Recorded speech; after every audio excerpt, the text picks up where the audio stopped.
Fam, the second part of the shortcut to learning and memorizing things is the second acronym, which is MOM, M-O-M. Very simple, very straight to the point, where M stands for motivation, right? So you have to have the right motivation when it comes to pulling in information. If there's no motivation, there's not an emotional attachment, there's not an emotional appeal to why you're learning what you're learning, your brain is basically going to discard it because it sees it as irrelevant. But things that we're emotional about, things that we're passionate about, our brain categorizes it and compartmentalizes it and sinks it in to a place that can be easily recalled because it's important to us, right? So if some people might say they're not good at remembering names. If I said, I'm going to give you $10,000 if you remember the names of the next 10 people that you meet that are strangers, you probably would have no problem doing it. And it's because the motivation behind it is driving you to stay aware and stay cognizant of what it is you're doing,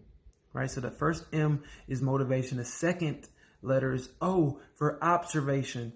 Observation is all about being aware. It's being present, right? When we're trying to recall things and we're pulling in this information, it's important to observe, right? We have to learn to be observant. We have to learn how to be present, and we have to learn how to bring our presence into the areas that we're in, right? If you go into the store and you come back out and you're like, yo, where did I park my car? It's not because you have bad memory. It's because you were not observant of what you were doing. You weren't not very present in parking your car. And so when you try to recall that information, you've basically forgot it because you never stored it anywhere.